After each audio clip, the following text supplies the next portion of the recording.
Yeah, I mean it's a totally different scenario, but obviously it was a nice couple of days after the weekend. Yeah.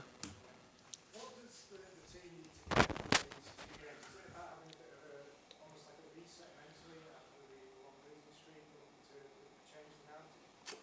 Well, I think we've got two home games, and which is a nice thing to have at international level, and we've had a good week to build up into that. The game being on a Saturday as well, so I think putting in a good performance first and foremost, good habits. I think there's lots of new players in the squad in terms of over the last sort of couple of trips that we've met up. So it's still about time getting time together and getting to know each other's players. Has there been any loss of confidence in the dressing room? I don't feel like that at all. No. And do you need? How important is it as well? We talked about the home games, but just giving a performance to the fans after what has been. Yeah, that's been discussed, and I think, like I say, we've got two games at Windsor, and we always want to try and. I think the fans here always let you know whenever they're behind you, and there's no better feeling. So that's everything. We're always striving for that. And Michael, if I can ask a question yourself. In terms of this losing run, just how important is it just to end that so we can stop talking about it? Well, it'd be nice, yeah. I think it's very look, Johnny. I can only really repeat what Johnny has said. That. We've got in a bit of a rut in terms of this campaign where we've obviously had the 5 defeats, but the important thing now is just to focus on the game ahead of us, not what has gone. We have to learn from that, and tomorrow's game gives us an opportunity to win at home. We've only had 2 home games in the campaign, and hopefully, as I say, it just builds a wee bit of confidence, a wee bit of momentum. As Johnny touched on, it's a new group of players. They're getting used to each other. They're getting used to international football. And, I believe there's a capacity crowd here tomorrow. So there's a responsibility on us all, coaches, players, everyone, to put on a good performance and get a good result. This campaign started in San Marino, obviously. That game's still a long time ago now, given everything that's happened. Yeah, look, I think, as I touched on, it's been challenging in the 3 trips that we've had. Yeah, look, I think any campaign starts with a lot of optimism, and I know we won on the night. We won quite comfortably, and unfortunately, we didn't follow that up with the results, and didn't give us the momentum that we'd maybe hoped for. And we just have to take as much now out of the remaining 4 games in the campaign. Obviously, Alan McCann's not here. Is there any other updates? No, it's been pretty good, to be fair. We've I think it is one of the good things with younger players. You can probably work them a little, I wouldn't say harder, but consistently, and so we've had a good training numbers all week, and Ali's obviously the only withdrawal that we've had to deal with.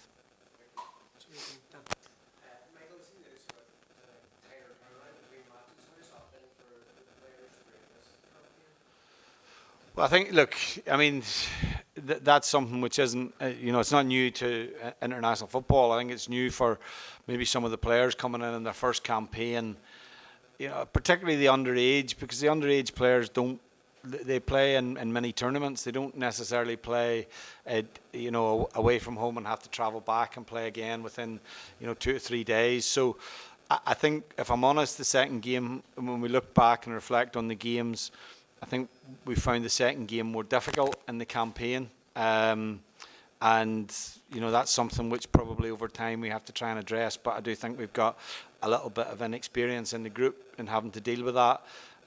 We've looked at that from a coaching and selection point of view as well. So, we've got 21 outfield players here and 3 goalkeepers. So, a lot of those players will see game time over the 2 games.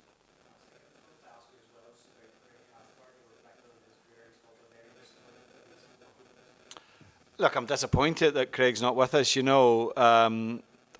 sort of hoped he would see out the campaign. I was optimistic when, and he seemed optimistic and enthused by the opportunity in Belgium. But obviously, you have to respect the player's decision, and Craig's made that. He was a very good player for me, consistently, and over a number of years, and versatile as well. Asked at times to play, and maybe not always his natural position, but got on with the job. And he's a big loss to the squad, because not only the level of player he is, but what he brings in terms of his experience and personality as well. So, but again, as I say, we just have to respect the decision that the players made.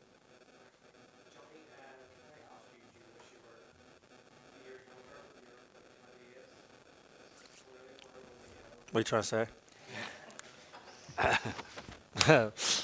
No, obviously, what's a big thing that's going to come here, and it's fantastic. And who knows, it might be still knocking about.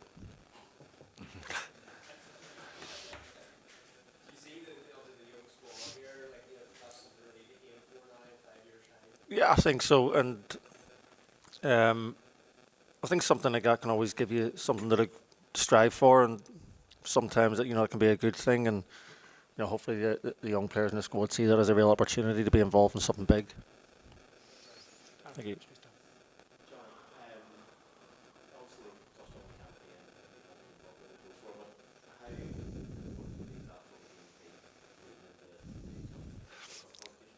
I think you want to learn from what's happened at the front end of the group. So obviously we're playing San Marino game, beat them the last time. At Slovenia especially, I think that game came away from that game probably a bit more frustrated because we had played well in certain aspects of the game, but sloppy on other sides. So hopefully we can. There's little things like that. You're always trying to look back. Can we improve? And I think obviously when it comes to Tuesday night, you'll after the 2 games, you'll hopefully see that we have.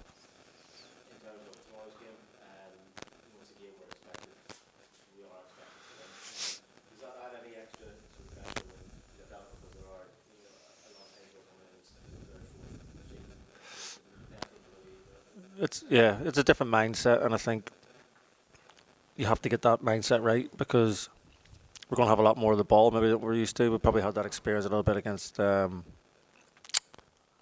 Kazakhstan, but like I say, your mindset's got to be right. You know that any little mistake that you make, you got to be spot on. They can't hit you on the break, and you got to be patient at times, but also be willing to take risks to create the opportunities. So everything's got to be spot on, and we know that's what we got to be. We want to get a good result and a good performance at the same time.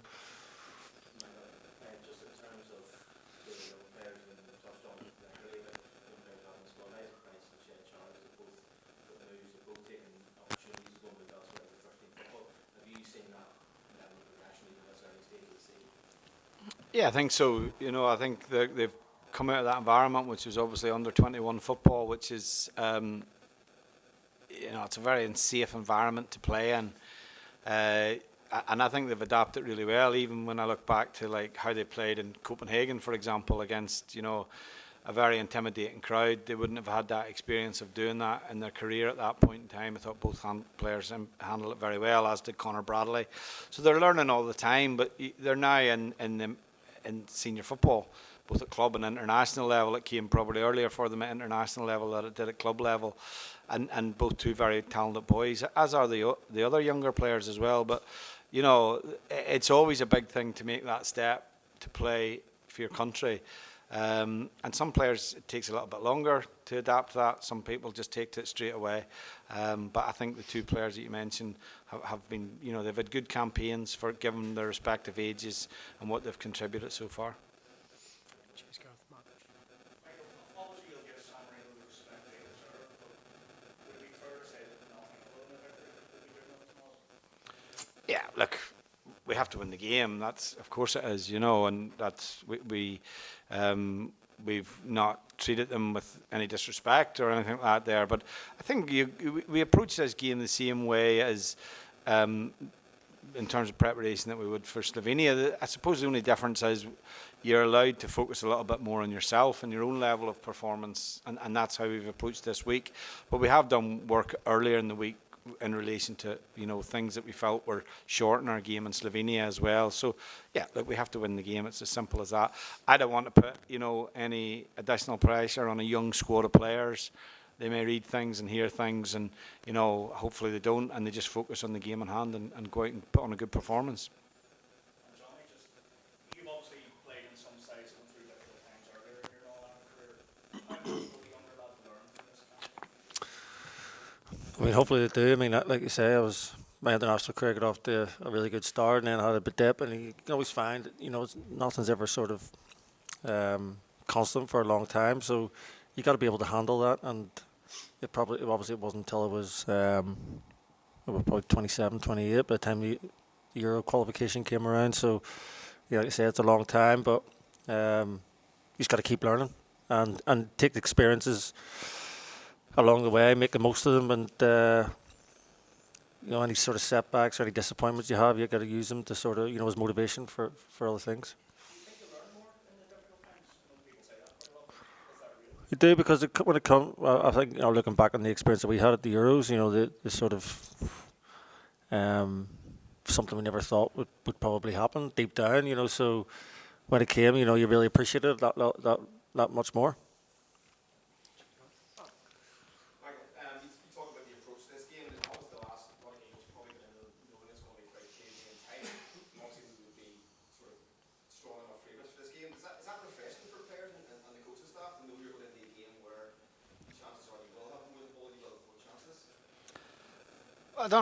I think it's just probably just alters your preparation more than anything else. I think footballers like to have the ball. You always prepare.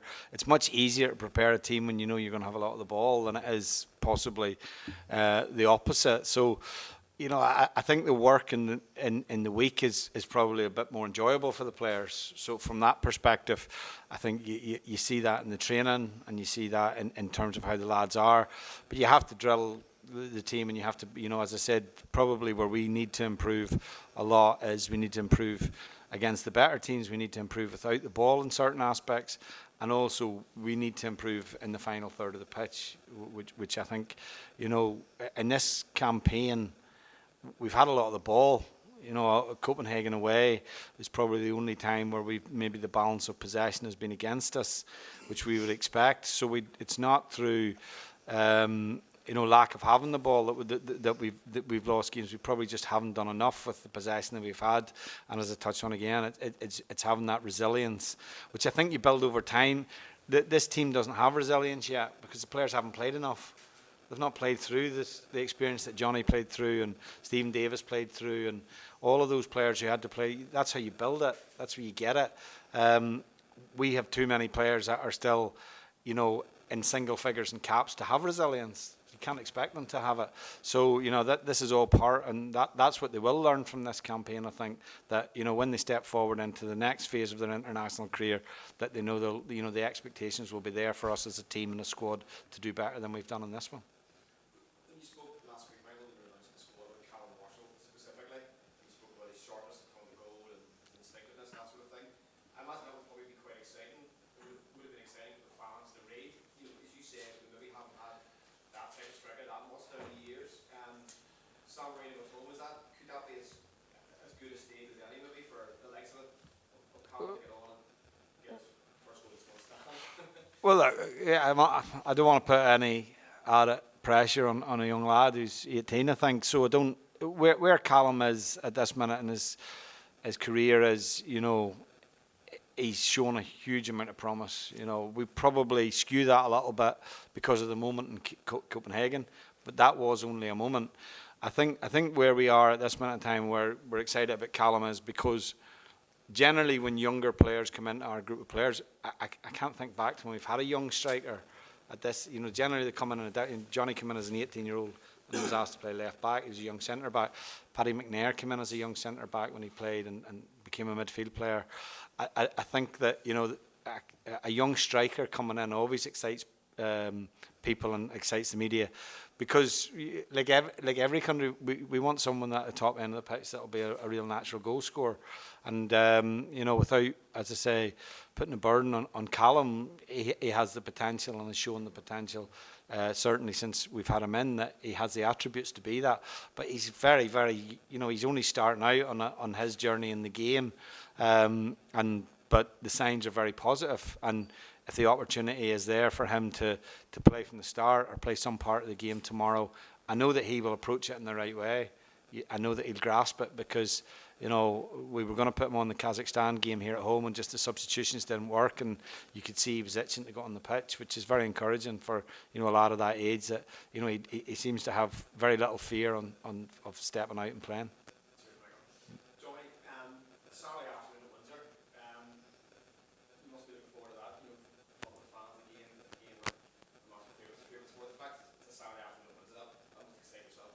does. We don't really have, over the years, the games are always quite later in the evening, so it's always nice to have that experience of playing in the afternoon, and hopefully it's a nice day to go with it. We haven't had many of them either over the years, and like, fans are always going to be, like we said, it's a sellout, and no, I'm sure it'll be a great atmosphere. And just is there, given how it is San Marino and the expectation level for a win, is there maybe more of a coach for yourself and the rest of the senior players just to make sure the players don't take it too easily as such? Just like I said earlier, your mindset and mentality's got to be right into the game, because I think we've all been there, and we've all experienced times we expected to win games and you end up don't, and the feeling of missed opportunity you have after it, and when your mindset's not right and when you're not on it. And I think as you get older, you learn to you try and treat each game a bit more black and white, and try and prepare the same way for every game as you can. We're all human nature. We're all humans, and there's human nature to come into it. But that's what you're always trying to battle against, and try and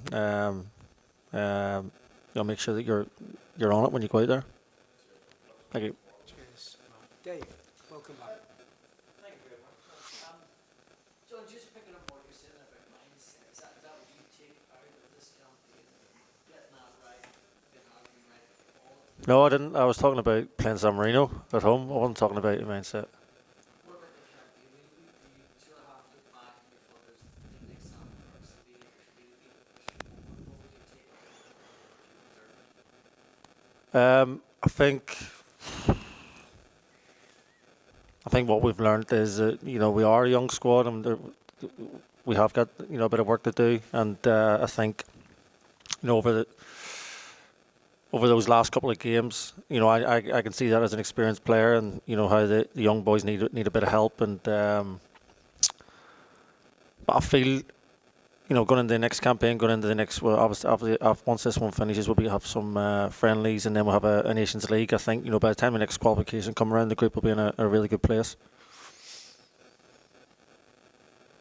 Just Michael, it's not fair to put this question about children anyway. Cheers. You're in the campaign, they're talking about maybe if 3-team qualifying will be basically back for 2. What's your thoughts on that? Or would you rather not have that, or would you rather qualify, or is that incentive or not incentive? I have given it a moment's thought, if I'm honest, because it's so far away.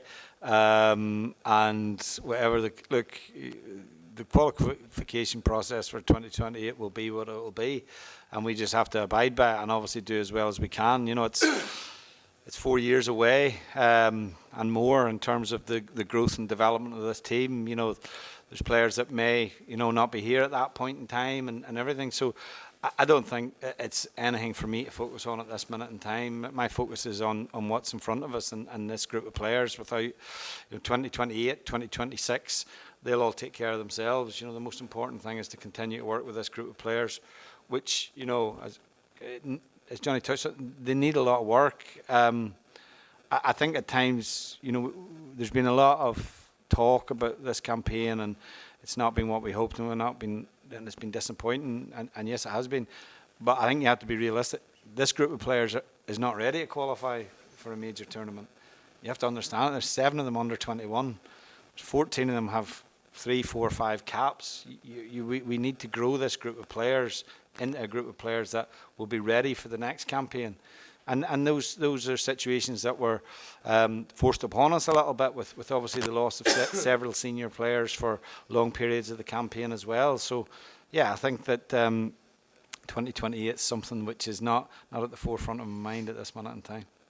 You end up with a misshapen group, because you load of young players and a load of more experienced players, but it's that sort of ones in the middle that take the line. We don't have them. They're not out. They're not hiding. We don't have them. That's the reality. We have 10 players in the championship. They're all here, so we're not leaving players behind to put young players in. We have 1 player in the Premier League. He's here and he's our captain. So that's the players that we have, and we have to make the most and work with those players and mould them into a squad and a team that obviously going forward can be more competitive in the group. And I wouldn't say we have been not competitive in this group, but have that resilience to win those games and come out, on those tight margins when we lose 1-0, that we take something from a game, that we, take a point in Kazakhstan if we have to, that we can, win a game at home to Kazakhstan when we're dominant. Those are all the things that this group of players needs to learn, and I believe that the potential is there for them to do that. Is there a comparison with the World Cup in 2014 qualifying campaign where you play well for 77 finals and maybe equalise or you lose a game, whereas this game is all just one of those? It's almost like you're that far away from 4 points. There's a little bit of a feel of that, I think, just due to results, but there was a totally different group of players there. That wasn't a young squad. That was just a squad that had kind of lost its way a bit, if I'm honest. There was a lot of good players in that squad. I think we had 7 Premier League players at that time and more. So it was a group of players that needed probably motivate is the wrong word, but they needed direction. I think is probably that had a disappointing campaign. 2012, 2014 was a very challenging campaign, and then we qualified obviously 2016. But those players have been around for a long time. This is different. This is a group of players that haven't been around for a long time. So there's a different dynamic to the whole makeup of the squad now as there was going back to my first campaign in charge. And I know there's a lot of comparison between them, but I don't see that at all, to be honest. Thanks, Dave. Johnny, I wanted to ask you about Craig Cathcart. He's obviously a big mate of yours, and he was fantastic for the World Cup. What's his contribution to the company? He's obviously played a lot of games, but I think Michael touched on it earlier. Craig's personality, especially, I've known Craig since I was about 10-year-old, and he's a year younger than myself, but obviously then going across to Manchester United together, and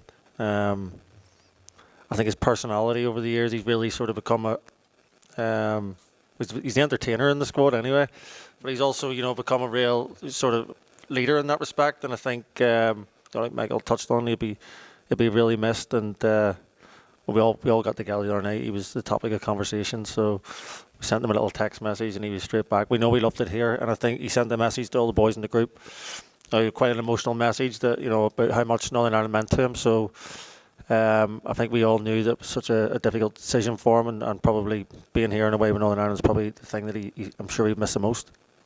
Another defender, Daniel Ballard, he's obviously going to take on more responsibility than he's cleared away. What have you made of his progress? Dan's been fantastic, even from when he first came into the squad. I think I was asked that question. I can remember having that same sort of feeling about him. I think he's had a couple of injuries over the last couple of years, which kind of set him back a little bit. But he's been performing brilliantly for Sunderland. Obviously, I'm following Sunderland because my brother's up there, so a little bit of an interest, and it's good to see him. He's always going to be a threat from set pieces as well. He gets a goal, and really strong, physically powerful player. That he gives everything. He's a real competitor out there, and it's a joy to play alongside him. Last one for you, Michael. In your first spell, your home record became phenomenal. It was a huge reason for the success that you had. In recent times, and even before you came back, the home record has been really poor. How important is it to get 2 wins over the next 2 matches, just to get that flow start again and that feel-good factor inside Windsor Park? You know how big that can be. It's essential, as you rightly touch on, in anything that we do. I think a nation of our size is your better chances will obviously be at home. As you rightly say, we could go through campaigns in the past and not lose at home and over the 5 games, and so that is something that we have to build into this group of players as well. I think certainly there's no better feeling than winning at home. There's no better feeling than coming back and playing international football here, particularly the 2 home games that we have, and coming away from this week and looking back and saying, we got 2 wins. We have to take obviously each game individually, but I think it's just the most important thing. If you look at, I think the players really had a problem playing here in the past in the old stadium, and it was a difficult place to play. The stadium wasn't in great shape. The pitch was difficult. To where we emerged to in a new stadium with a good pitch, and the pitch is fantastic. We've trained on it today, and that became a real focus of where we were as a group of players. Became really important to us. But the mindset of the players, they enjoyed coming home to play. I still think that's there. You know, we've lost a few games that we feel we should have won or we should have done better. But you can only address it in the next game, and the next game for us is tomorrow, obviously, against San Marino. Great opportunity, and we have to make sure that we take that. Thanks, everybody. Thank you.